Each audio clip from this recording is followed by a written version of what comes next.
এখানে সবাই সবার পেছনে লেগে আছে, কেউ কারো ভালো চায় না। কেউ কাজ করতে গেলে তার পিঠ টেনে ধরে। আমরা কাজ করতে যাই, যে কোনো একটা কথা বললে আমরা মনে হয় ইউটিউব ট্রায়ালে পড়ে যাই, ফেসবুক ট্রায়ালে পড়ে যাই।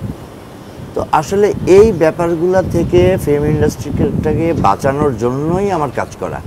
কারণ এই যে যার মতো বুম উঠায় মোবাইলে ভিডিও করে ইউটিউবে ছেড়ে দিচ্ছে, এই জিনিসটা আসলে আমি নিতে পারি না। যে এটা কেন হবে? একটা তো আইন থাকা উচিত। কে কি বলবে, যার যার জায়গা থেকে যার যা ইচ্ছা বলে ফেললো, তাতেই কি আসলে জিনিসটা ঠিক হলো? দেখেন, আমি আপনাকে একটা এক্সাম্পল দেই। গত 2 তারিখে বাংলাদেশ শিল্পী সমিতির পিকনিক ছিল। সেই পিকনিকে আমি গিয়েছিলাম, যেহেতু আমাকে দাওয়াত দিয়েছিল, প্রধান অতিথি করেছিল সেই পিকনিকের, আমি গিয়েছিলাম সেখানে। পিকনিকে যাওয়ার পরে তারা সভাপতি আমাকে স্টেজে নিয়েছে। স্টেজে দাঁড়ানোর পরে আমাকে কিছু বলতে বলেছে। তা আমি বললাম যে সবার জন্য কাজ করছি, সবাই দোয়া করবেন। পরিচালক সমিতির ইলেকশন সামনে, পরিচালক সমিতিতে একটা প্যানেল আমি ঠিক করে দিয়েছি, সবাই সেই প্যানেলকে বিজয়ী করবেন। শিল্পী সমিতিতে একটা প্যানেল হবে, সেই প্যানেলকে সবাই বিজয়ী করবেন।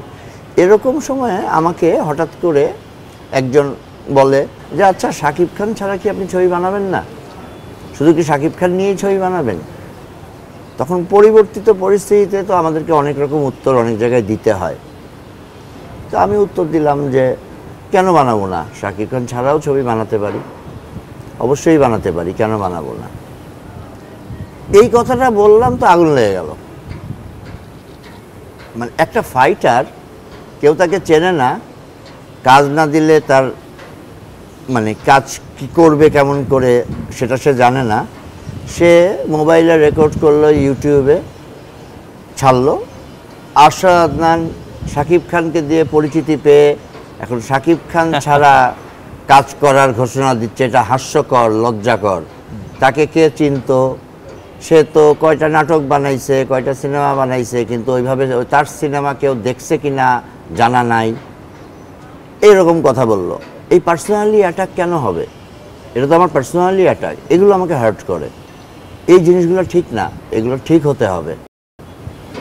যেটি বলছিলেন যে শ্রদ্ধাবোধ, পারস্পরিক শ্রদ্ধাবোধ, এই জিনিসটা খুব জরুরি। আমরা চেষ্টা করতেছি কাজ করার, আমাদেরকে উৎসাহিত করতে হবে। তা আমাকে আপনি পিছের থেকে টেনে ধরলে আমি কাজ করব কেমন করে? এই যে আমাকে পার্সোনালি অ্যাটাক করে যে কথাটা বলা হলো, এগুলো কি ঠিক?